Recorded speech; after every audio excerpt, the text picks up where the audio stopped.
Okay then. Okay. Thank you all of us who are in for this session. This is our second session. I know when you went for break, you were able to see the assignments that I have been able to give, and we'll be able to take them up as the Dean talked about. So we move on to our lesson 2.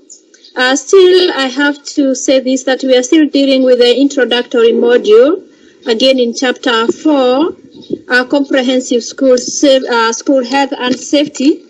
And we are also talking about the lesson 2. Remember, as the Dean said, that all these chapters are divided into lessons, and lesson 4 has 4 chapters, or rather chapter 4 has 4 lessons, and now I'm covering the second bit of it. This second bit of it is about comprehensive school health, and I don't know now whether I should put my camera, but it's okay, no problem. So we look at comprehensive school health. This is what we are doing. Again, my name is Dr. Mary Mugwechui. And to start us off, we have to say that when we talk about comprehensive school health, again, the word comprehensive comes back, meaning that we are not just focusing on one area when it comes to health. Again, it is about all facets. And here, if you can see where my cursor is, I hope you can be able to see.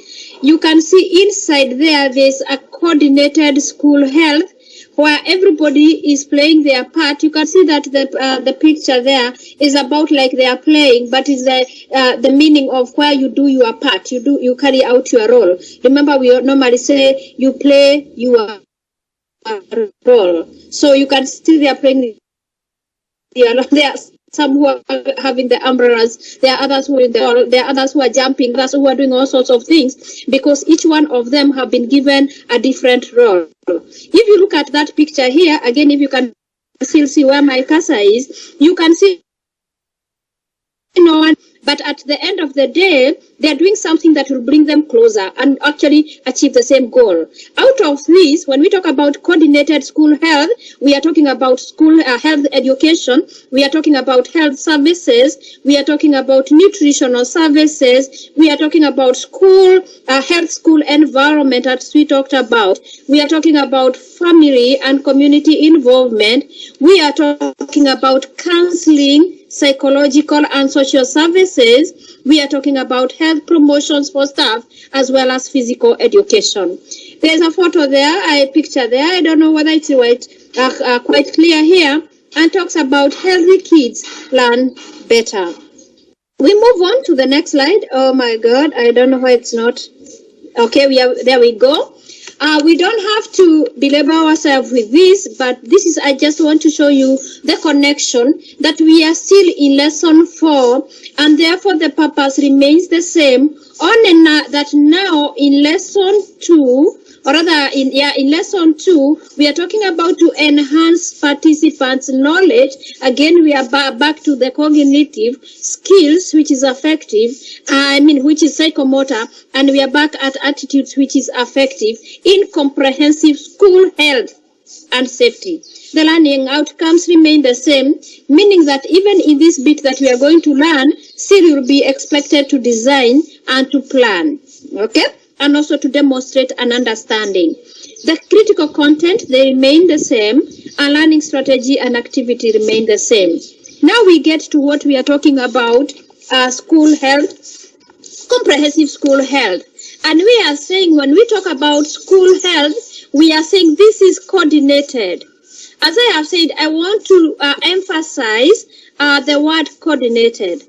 Allow me to say that we have seen sometimes in the marginalized areas, the ASOS especially, and other areas, we have seen the work of the NGOs, that they want to address a thing. But what we have seen in so many cases is where we have so many players doing almost the same thing, but again, they are not coordinated, so there is a lot of duplications and omissions. I think that's a key. There's a lot of duplications of the same thing, omissions, and then at the end of the day, we are not even able to reach everybody else, because what we are doing is that we are doing our own, you are doing our own, and in fact, it is always said, like for example, in the ASOS or where these NGOs are so manifested or mushrooming, it's always said that there is always research fatigue. I know we get that. There's research fatigue because the same questions are asked over and over and over and over and over again till you get tired.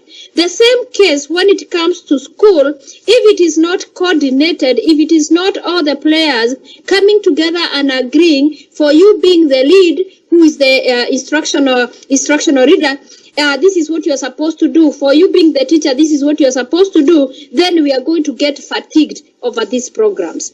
Then we are also saying that it's sequenced health program, meaning it has steps, it is well organized, that is supposed to promote. This is the most important thing for me, that once you have the program, you are supposed to promote physical. You can see now the link between what we covered in our first session and now, physical, emotional, social, and educational development of learners. That when there is school health, then what we are also developing and promoting is the educational development of the learners. According to the World Health Organization, we are saying that health is a state of complete. There's a word complete. So it doesn't mean that when you just feel like you're feeling better, you say you're healthy. No, we are saying that health is a state of complete physical, mental, and social well-being, and not merely the absence of disease. What does it mean? It means that we can be walking with you. I can be laughing. The kid could be there in class and doesn't show like is sick, but that does not mean that he's healthy. Sometimes we have seen they daydream. Sometimes, there are those issues that are affecting you all the time, but it doesn't mean that you have a disease, but it means that you are not healthy. So mentally you could be having issues. It could be social. And I want to say a bit about this social, and especially when we are focusing on secondary school and primary schools and even the lower levels. Sometimes these kids are at the age of where they want to be recognized, they want to be filled, they are finding themselves. And in this, I always talk about that it is good to always remember the Maslow's hierarchy of needs, that after the physiological needs, then the next thing we go in is that they talk about all this, how well are you? How well are you feeling that's secure? How secure are you? And when you are secure, then you're able to relate. Then when you're able to relate, your self-esteem comes up. And you can see Maslow has actually addressed this issue quite a lot. And therefore we are saying, when you feel that you are a social misfit, a child feels that they are social misfits, whether it is about how they look, they are very worried about how they look. Sometimes they complain about things and you are looking and you are wondering, Mommy, you cannot see, I have these people. You are trying even to get glasses from the bedroom to see the people you cannot see. But the fact that the person can feel it's there, the fact that they can feel that they are not looking as good as their peers, it becomes a problem, and this is something that has to be addressed. Therefore, that's why we are saying that when we talk about school health, we are talking about the health is a state of complete physical, mental, social well-being, and not merely the absence of disease. A school health program can be viewed as a school procedure. It's a school procedure, something that is there, to be carried out. A school procedure that contributes to the maintenance, if it's there, maintenance, and improvement, because it's about continuous improvement of health of the learners and school personnel. Remember, I always say that when the learners can be healthy, but if the teachers are also, or the personnel are not healthy, then there's a problem. I can tell you a story. I love these stories a lot. I remember when my kid was in class 5, now she's a grown-up, their CRE teacher came to class, and when the kids are at that age, they always think that you teach CRE because you are saved. And so I think the teacher came and told the young ones, you can imagine how young they are. They are too young, and the teacher came saying, you guys, you have no sense of direction. Even the kid ones, they don't understand even what the sense of direction is, and a lot of many other things. So what happened is that when the teacher left class, when the teacher left class is that they said, when you see a person making noise like this and telling us that they don't have a sense of direction, the teacher could have had problems at home. You understand what I mean? And therefore, the kids actually, instead of feeling bad that they had been told that they don't have a sense of direction, they started sympathizing with the teacher who actually had issues at home. And therefore, that's why we are saying, and especially when we talk about the mental issues and social issues, we are saying that we have to make sure even our teachers, even the personnel, others, the cooks and everybody else, they are fine, so that also they don't also project or place the rest, their distress to the learners. Then we are saying that the school health program should be a shared responsibility. And this one we have seen from what I have just shown, that photo where everybody is doing their own thing, but well coordinated. Shared responsibility involving the school, sponsors, parents, and the community. And when I talk about sponsors, kindly, I just mean those who fund the schools. Then here we have another photo. We have school health is equal to successful students. When I look at this, I was telling someone, sometimes when we used to draw the heart also used to look like this, almost like an apple. But if you are critical enough, you can see this is a nice, ripe apple. And we normally say that, that's what, there is this adage that says, an apple a day keeps the doctor away. And I believe this is why the person who came up with this diagram decided to use an apple, because every day we are able to execute, to come up with measures that can bring in school health, then we remain healthy each day, and there is success students. Then we look at the concept of health and health education. Listen to this. We are looking again at the concept of health, but there's also another concept, health education. And what do we mean here? We are saying this is the extent, so it can be measured from what director was able to tell us, the extent to which an individual or group is able to satisfy needs and cope with the environment and making health a resource for everyday life.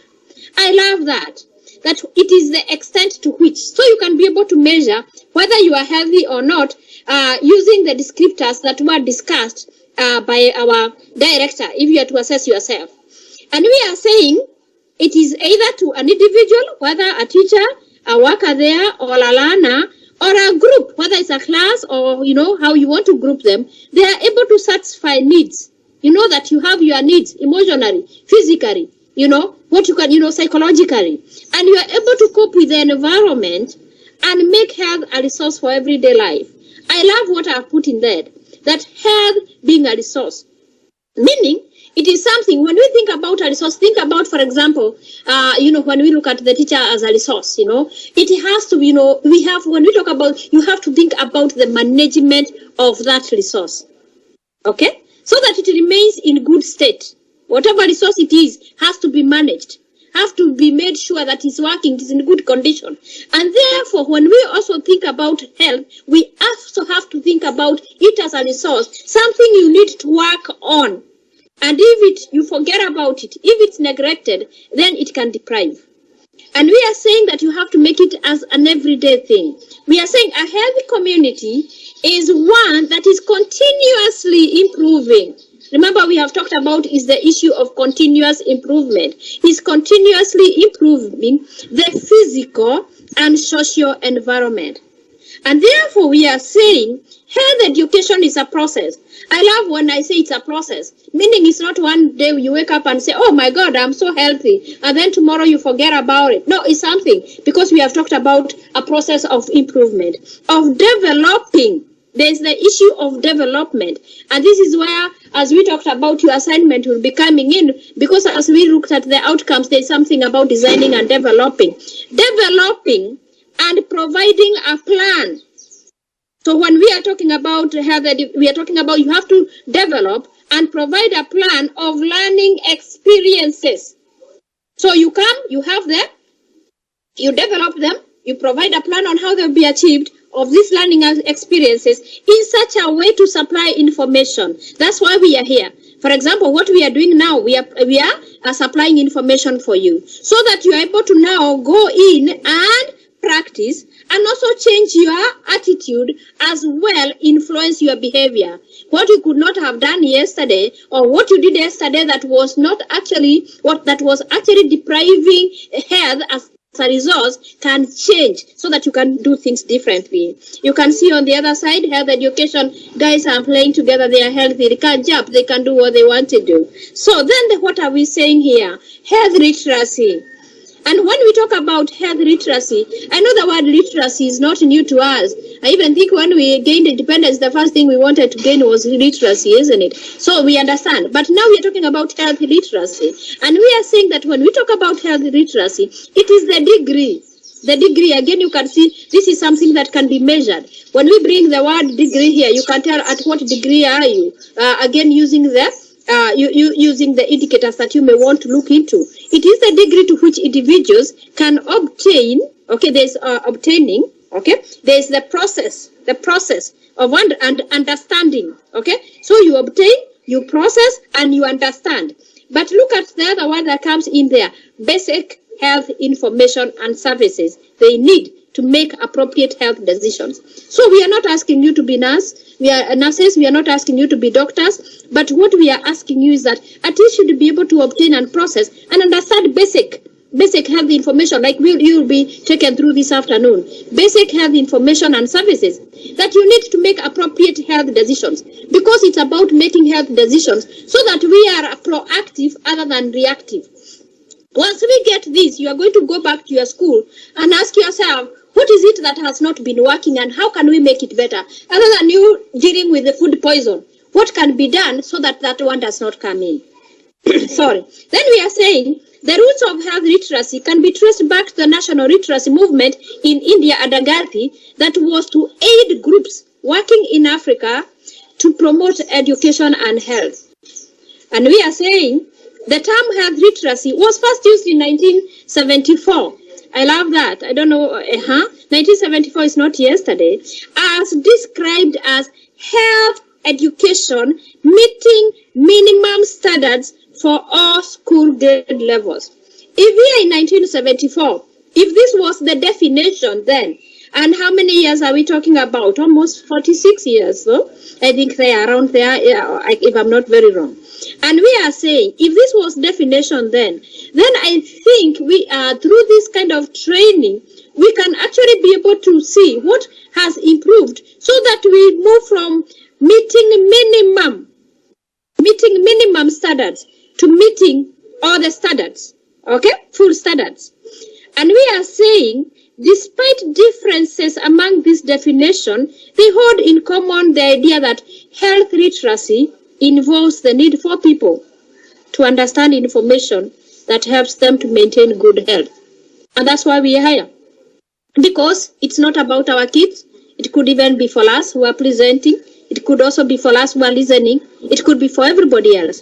That once we understand this, then we can sit down and ask ourselves, then how do we stay and how do we help in maintaining good health? We move on to something else. I remember we talked about that this session 2 had different components. And here we come up to the social determinants of health. And I understand the moment I talk social, interactions come in, economical issues come in. And we are saying that these are the economic and social conditions that influence the health of an individual and the community. We'll be discussing this, and I know you'll agree with me a bit of many things here. That there are economic and social conditions that influence the health of individual and community. And we are saying that these are non-medical conditions that affect the learners, e.g. poverty, housing, and clothing. I was telling someone the other day that the first thing that happens these days, when you meet with a friend, the first thing they ask you is that, where do you live? Why are they asking you that? If you imagine in terms of health. Because it's a psychological thing to many, isn't it? They want to place themselves where they are, Where do they live? Actually, I can tell you what happened on Christmas. I went to some place and then somebody was saying, it was just a kind of, we were just discussing. Of course, that question normally comes in. But then I made squeeze unakaa wapi. And then somebody said, no, If you are living next to an estate that you know is affluent, is a good estate, simply say, you live in that one, because you are in the border. So by the time the vehicle drops you where it is being dropping you, you can quickly close the border on where you think that people are better than yours. You understand what I mean? And this is something that affects people very much. The next thing that you hear people asking, where do you take your kids to school? Because those things are there. I mean, and you can see that sometimes if they affect the adults, that I can come to ask you why you take your kid to school, not because I just want to know whether it's a good school or what, but I want to know in terms of economic issues, where am I, in terms of economic status, where do I place myself in, okay? And we are very worried sometimes. Sometimes you know how it can affect us. And we are saying that things like poverty, those kids that they will come to school, and sometimes they are so poor, their books are even looking dirty, because even where they were placing the books at home was miserable, that they were sharing the table with their last born child or their younger siblings, and the younger siblings touch the book and the book does not even look any good, they are also having torn clothes. But now, unfortunately, what happens is that when they come to our schools, instead of just wondering where is this kid coming from, how has he or she has been hurt by the poor conditions in their place, the first thing we tell them, you are very dirty. What is your problem? And yet the kid has really tried. If it's about the torn shirts, you can see how they try to hide it. And actually they concentrate more on hiding where the shirt is torn other than listening to you. But because sometimes we are not even very sensitive, what do? Tunararuanga sana ndio mtoto aende ashone. Not knowing that sometimes even when they get at home, hata kunyolewa hiyo unasema anyolewe, there are no scissors at home. There are no scissors at home. And that is why we say that the background of these kids are wounded by their poverty, by their social determinants. They are wounded. But again, they are open to any kind of learning. If you help them out, they can cope, and especially when they are young. We are talking about housing. Housing. I think I've talked about it already, and clothing. Now, let us try to understanding the social determinants of health. And we are saying social determinants of health are conditions in the environment. Those conditions in the environment in which people are born, where you are born. Maybe, there could be issues at home, and we know those issues. I have talked about that. Maybe there is even no places to sleep. There are no places to do what? There are no places to put your books. The home is not even safe as well. So the people where people live also, where they learn, where they work, even the working place, because we are saying it's about everybody else, is about where people play, where they worship.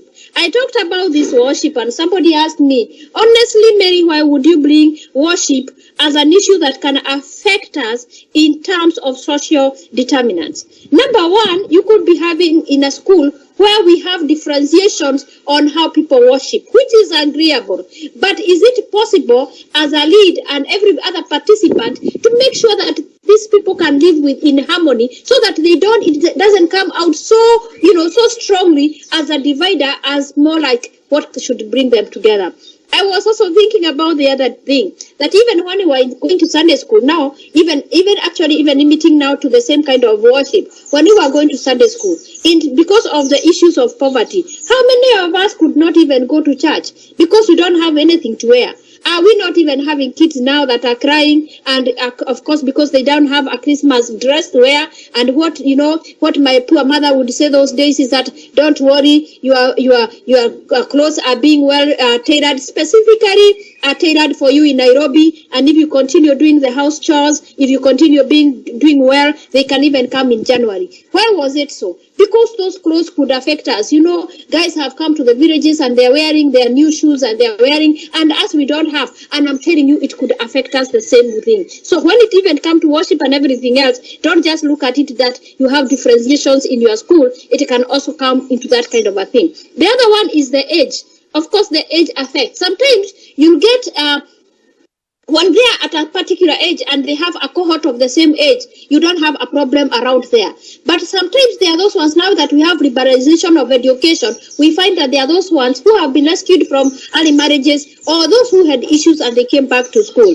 And you are in your class, be sensitive, because some of them could be old enough. And when you are giving your own examples and what, remember you have this age. Remember you have this age that can be affected differently. Also, the way we develop.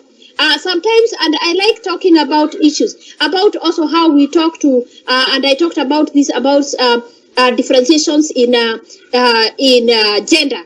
Sometimes our girls will mature fast. And in class 4, they might look like they can understand things. And we have seen, honestly, some kind of sexual harassment. Or even girls, sexual harassment are there. And you find that whether it is from another boy, whether it is from a teacher, and this is what we are saying. Are you worried about what these kids could be going through? A kid could also, as I have said, matured fast, and they have started their menstrual, and maybe they are just worried. Sometimes, let me talk about even the boys, how they break their voices, and you can see the boy is very worried at some age. If it's a girls, they develop, the way they develop, allow me to talk about the breast, because here we are mature. And you see the girls start bending, holding on the chest, because they don't want to be seen that they are now developing. When you come in as a teacher and you don't understand these health issues, and you continue on commenting carelessly, let me call it carelessly, then you find that that girl will even start wearing oversized clothes, or will never stand upright, and that will affect her even thereafter. So we are talking about the wide range of health. We are talking about that people are where they are born, they learn, they live, and all that wide of range, functioning where they function, and quality of life outcomes and risks. We are also worried about what kind of quality life are you living, and what risk are you exposing yourself into. We are talking about, for example, now, these guys are watching everything. Like now they are home, they are watching everything. They are watching, so, and when they come to school, you have to talk about what is the effect of drug abuse and so forth. What is the effect of, sex, sex that is just done. I don't even know what to say about that. What are other things that they are likely to get themselves into that needs to be addressed now? Then we are talking about these conditions I've already talked about. They could be social, they could be economic, they could be physical. And we are saying in these various environments and settings, which we are calling place, that is school, church, workplace, and neighborhood. Neighborhood can also be a crazy place to be. Neighborhood can also be very unsafe. And this is what I always say. As you send your children out there to go to their neighbors, even as you send your kids there to go to other schools, have you known what kind of schools you are combining your kids with? Because we always say, we keep on picking things on the way. We keep on picking things on the way. How health is what they are picking in terms of their physical, in terms of their social, and in terms of their mental health. Then we get here, we are also saying, in addition to more material attributes of place, which I have talked about, like poverty and place and what, the patterns of social engagement and sense of security. Again, we go to the Maslow. Sense of security and well-being are affected by where people live. Don't forget that. Don't make fun. Don't make fun in class. Don't make fun from about where people come from. Don't, because it affects people differently. Then we are saying resources that enhance quality of life can have a significant influence on population health outcomes. About the resources we have talked about. And we are saying examples of these resources could include safe and affordable housing. We can help our kids so that they get their access to education. That one is upon us. We can do that. Public safety, as we talked about, how are these kids safe? What can we do so that they remain safe? Availability of healthy foods, and have talked about healthy foods. And I don't have to go to the home science. You can still remember a bit of that. Local emergency and health safe services. I have to talk about these local emergencies and health safe services as I started on.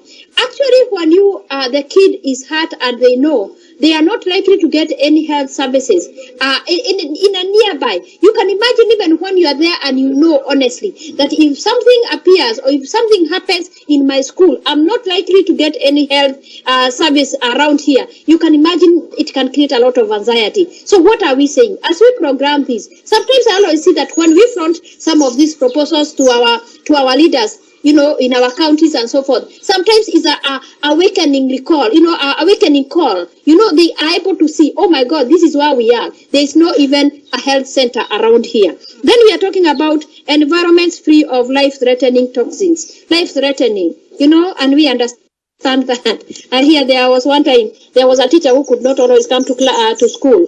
And so, about the interdiction, about the 14 days and what. So he could come on the 12th day. Then he would carry a panga in school. Alafu anagongesha kwa meza hivi, Then he would say, let anybody try to remove me from this school. And then they are not likely to go home. So anyway, those are cases that sometimes are there. And this is also not what we are talking about. As I said in the morning, the issue of where even yourself, your life as a teacher in that region, in that school, it's not safe. Then the next thing, determinants of health, they are here in a very nice way. And you can see the health here. And you can see these circles, how they are. And you can see each of what we have can contribute to health depending on how much you feed on it. Okay, depending on how you feed on it. If you can see my cursor here, what that has been contributed by each of them. And we are talking about nutrition, food diets, that is very important, as we have talked about. Lifestyle, we have also talked about. Daily routine and behavior, what do you do? Do you only allow those kids to sit there? They don't do anything about their lifestyle. How, we are talking about the environment, pollution. It is also important that actually we understand our goal for education about the environment. It's one of our goals. I think goal number 8, issues about the environment. What is it that you can do so that even when guys get into your school, there's fresh air and so forth. Medical care, as I have talked about, issues of drug, and also the services that can be available for this, and also the safe compound, as I talked about, so that everybody else is safe. Then we are talking about the genetics. This one we also understand. And once we are able to put this together, and from all and also other issues that we discussed in the morning, then we can be able to talk about that there is health in our school. We are also saying in more of our determinants of health, we are saying understanding, and this is important, understanding the relationship between how population groups experience place. How population group experience place, whether where they live, where they worship, where they learn, where they work. You can remember what we talked about place. And the impact of that place. Okay? And the impact that that place has on them. On health is fundamental, the social determinants of health. So it's a very fundamental thing, So maybe I repeat that again so that we can get it. That we saying understanding the relationship between how population groups experience place and the impact of place on health. So the place, how they experience place, and that impact of place on their health is fundamental to the social determinants of health. And we are saying including both social and physical determinants.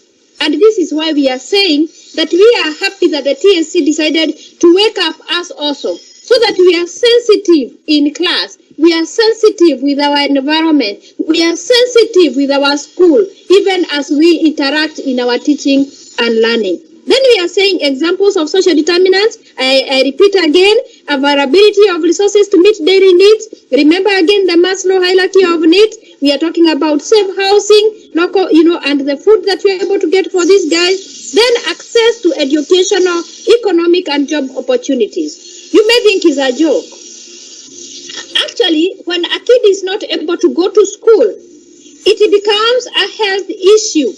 A health issue is a mental issue. But again, they may also be able to access education, but again, the school they are in, they don't have a surety. They don't have hope with how teaching and learning is taking place. And so what do they do when they don't have hope? They cannot see them improving economically. They cannot see what is being taught, having any chance of leading them to job opportunities. And that is why sometimes they go on strike or ban schools. Because where their hope was is no longer, this is no longer a chance, there's no longer a chance for them to be hopeful. Because what is being offered and how it is being offered does not have any promising future in life. Then access to healthcare and services, I don't have to repeat that. Quality of education and job training, I've already talked about that. Availability of community-based resources in support of community living and opportunity for recreation and leisure time activities. This is also important. Remember, as the Dean was talking yesterday about the CBC, you see now like when it comes to community service, that is part of what is there, it's part of what our kids should go through. Because we also want to make the community, how can these kids also improve the community in which they live in, so that they can also feel healthy, not only in school, but also when they go home. Transportation options. Do I need even to talk about this? We discussed this at length in the morning.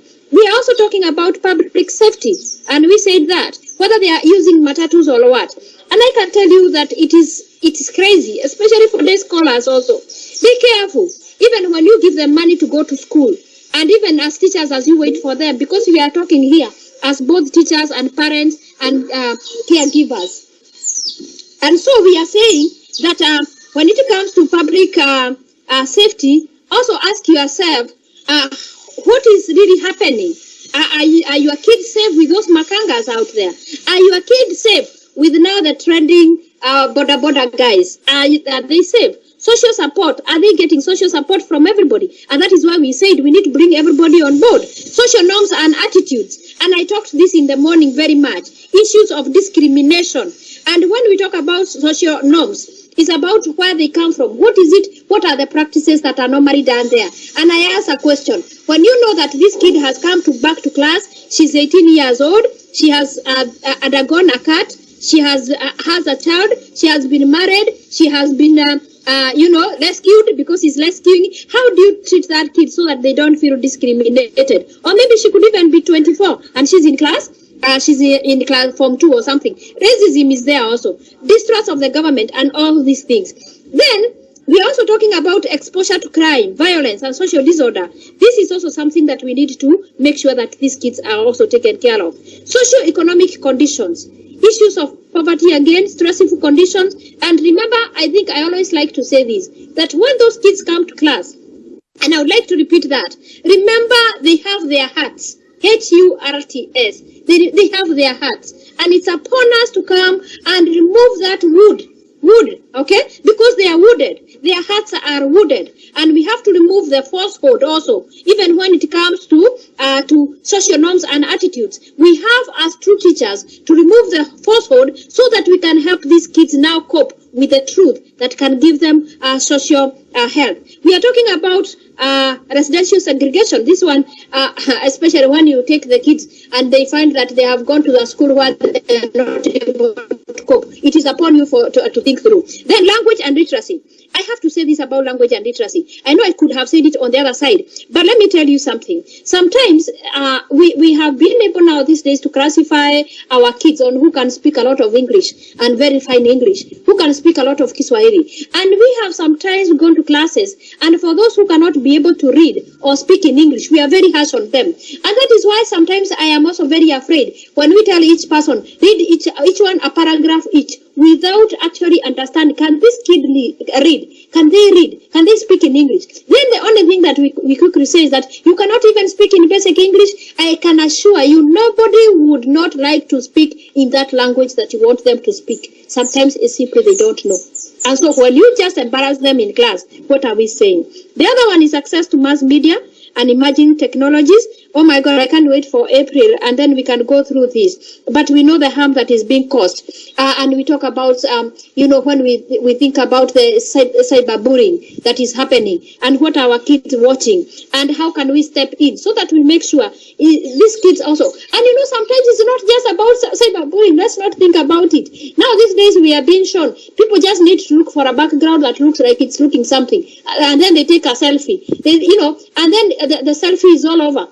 And maybe our kids are there just wondering, why is it that we cannot do? Okay, let's talk about even the issues of the issues of our sponsors now, both female and women and male. Where are they getting these things from? They are getting them from the social media. And then they come to think that it could be a good way to go. And it is upon us to, as I have said, remove the falsehood from our kids. Let us remove this falsehood so that we can let them understand. Yes, we are not going to say that we are done with technology, but what is good technology and what is bad technology? The issues of culture, I don't have to overemphasize. And having said that, I believe that now with the assignments that we have been able to, we have been given, we are going to internalize, we are going to think through and ask ourselves, where are we, especially in terms of the things that we have been able to discuss today. When it comes also to your assignment, we are able to look at the assignment and say there's still something that needs to be done so that maybe we can eradicate or at least make sure that we have maintained what is there. Thank you very much, and thank you for listening. Back to you, Dean. Wow. Well done. Thank you, Daktari, with a very good exposition, very good activities. We want to thank you most sincerely. So, teachers, we could have some questions on these areas, and we agreed that from the gadget you are using, you click the chat room, and then you post your question there, you post your concern. If there are compliments, you give the compliments there. If there is an issue that you want more exposition, you just put it there so that we can improve our presentation next time. We want to thank you most sincerely, Dr. Mary Mugwe. I told you she's an expert in the third area, having taught the area of education management for quite a long time. We want to appreciate you, and we want to thank you. God bless you and give you more knowledge to keep exposing to that. Now, teachers, it is about 12:10. We want to do